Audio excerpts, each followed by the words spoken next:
Hey friends, welcome back to Midweek. If you missed us last week as we kickstarted our Midweek series, let me catch you up real quick. We're in a new series called Righteousness, and our theme verse comes from Matthew chapter 5, verse 20. This is Jesus' Sermon on the Mount, and essentially what he's doing is he's telling us as people who want to follow Christ what it looks like to be a Christ follower.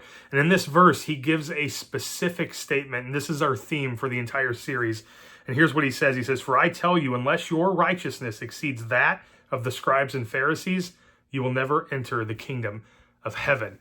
Now, what does that look like? And what does that mean? And that's what this series is about, is unpacking that righteousness. Because the Pharisees and the scribes, they were all external in their goodness. It's about how they appeared to people. And so from someone who didn't know, they looked very righteous. They looked above reproach. They looked like they just embodied the concept of goodness. This is what God would want if you were to live. The problem is they expected everybody else to live that way except them themselves. And so what Jesus is doing is he's changing this concept of looking good on the outside to looking good on the inside. And it's this idea of morality. And that's what righteousness is. Righteousness is morality. And so Jesus is taking us on this journey for about the next five stances that he takes here. And the first one we talked about last week, that's anger. Now, the next two we're going to put together. That's lust and divorce. And it's because of how impactful this statement is to this community. Remember, in order to understand context of the Bible, you have to look at the historical and you have to look at the cultural context in order to give the overall context. And so at face value, when we read about lust and we read about divorce, we may not get much out of it. But let's go back into the dynamic of the first century and even before that, all the way into the ancient Near East, and talk about how they viewed women. Now, it's no secret that women were just kind of low in the family totem pole. They didn't really have a lot of responsibility. They weren't given a lot of privileges, and they were almost considered just kind of property, if you will. And so how they arranged marriages back in that culture was more of like a business contract. So the parents of this family and the parents of that family would kind of come together. They would say, "We want to be connected with you." And so they would find one of their children to marry one of their children. Therefore, you have a business contract. But here's the problem with business contracts when it comes to marriage is oftentimes you're partnered with somebody you rarely even know, much less like. And so the journey of marriage today, different than the journey then, is you go and you date and you court that person in hopes that you want to be married to them so that you have at least some sort of relationship as you move into your marriage. But in that culture, it wasn't that way. You were just partnered together. So it was oftentimes that men would go and associate with women that were attractive to them or women that did have the same kind of goals and ambitions as you did. And so it wasn't uncommon for a man to kind of leave his wife at home and go out and play the game a little bit, if you know what I mean, and go find younger, attractive women or women that they had more in common with. As long as she wasn't taken by another man, it was free game. That was the context of this, of what Jesus is trying to hit on. And so this, from the ancient Near East, not just in Israel, but all of the cultures surrounding it, this was a very common practice. In fact, you got a lot of polygamy back in the Old Testament. And I just want to kind of say this as we move through this, that although you see polygamy happening in the Bible, that does not mean that God condones that behavior. In fact, he speaks against it if you look at Solomon's story and if you look at David's story. Although David and Solomon had multiple wives, that was typical of royal families and people of the high status. Because what that purpose was is if your wife couldn't give you a child, much less a son, because the son is who we pass the heir to. And if your wife couldn't give you a son, then you were able to marry again and try to have a son. And then you get into the whole concubines, and even children of concubines didn't measure up to the child of a wife. And it's just all this crazy chaos. There's actually a lot to read on that if you ever study the ancient Near East. But a lot of times you would find in this culture, now moving to the first century, a lot of husbands are married to their wife and they don't really even love them, much less find themselves attracted to them. So they would go out and they would find other women. As long as she was single and she wasn't betrothed or married to another man, she was free game. And Jesus comes here to address this issue, and he does so boldly. Okay, and he's going back and quoting the Old Testament, right? Because that's what they're trying to base their rules on. The Pharisees and the scribes and the Sanhedrin and all of these people of the New Testament are basing their laws and how they govern and function based on how they interpret the Old Testament. And so this sermon that Jesus gives is basically forming this into what God meant when he created the law of the Old Testament, when he gave them the 10 commandments. Jesus isn't changing what God meant. He's restoring it to what God actually meant, where the religious leaders are the ones who've kind of perverted it and perpetrated this whole idea of what it looks like from the outside. So here's what Jesus says about lust and divorce. We're going to read it back to back. It comes from Matthew 5, starting with verse 27. He says, "You have heard that it was said, 'You shall not commit adultery.'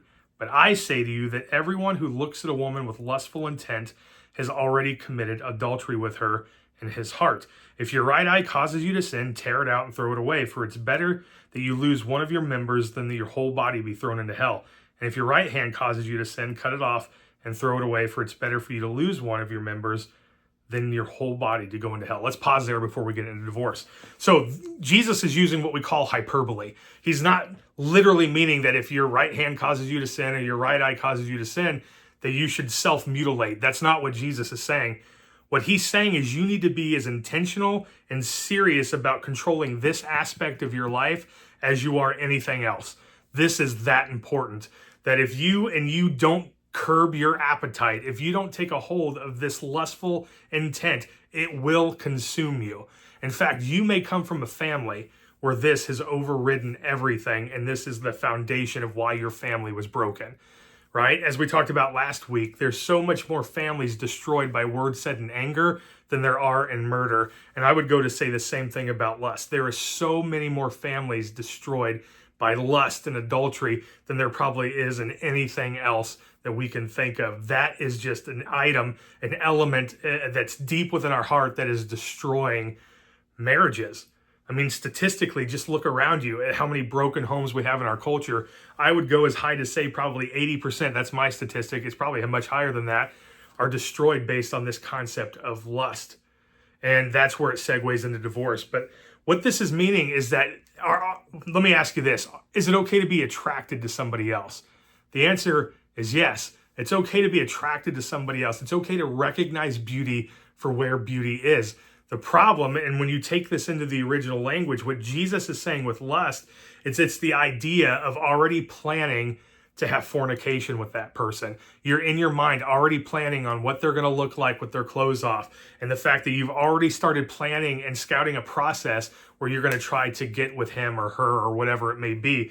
And so Jesus says this issue comes from the heart, right? If you look at a woman with that intent, or if you look at a man with that intent, that's where the problems begin to arise. But if you look and you see somebody and you're like, wow, that's just a natural, beautiful woman, move on. Recognize the beauty and move on. There's no harm there, but don't let it consume you.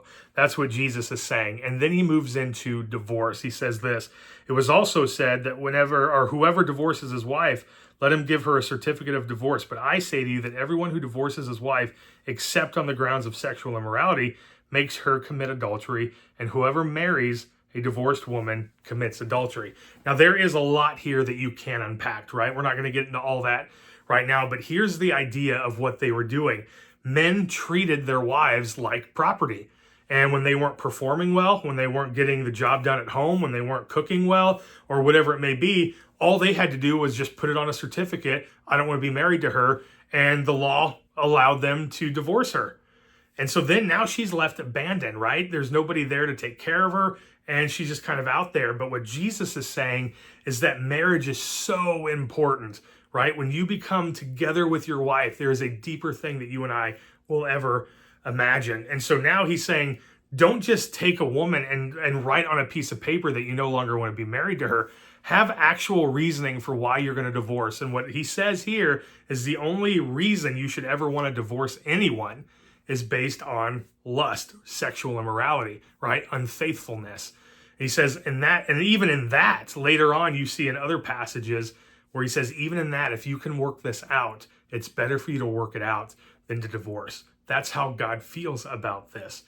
And so we in our culture, It's hard for us to understand this, but yet we live kind of the same way, don't we?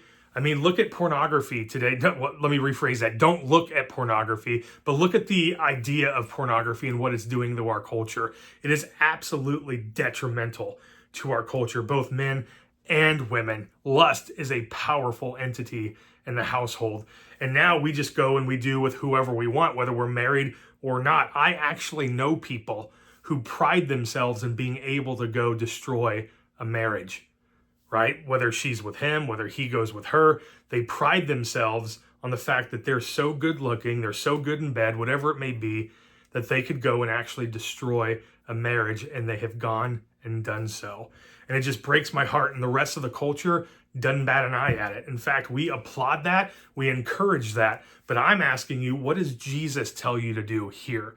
And if we're going to be followers of Jesus, and we're going to look at morality from the inside out, and we're going to learn to be righteous, what does that look like? Well, there's a lot to say about husbands, how you should treat your wives. There's a lot to say about wives, how you should treat your husband. Jesus talks about it. Paul talks about it. Peter talks about it. I'm sure there's other places, but those are the big ones. And marriage is important. And what Jesus is saying is you have to figure out a way to work this out. Paul goes on in 1 Corinthians chapter 5 and chapter 6 to talk about the detriment that comes from the household when you bring other people in through lust and through adultery. Friends, if we are going to be righteous believers in Jesus Christ, these are two areas we have to get in check.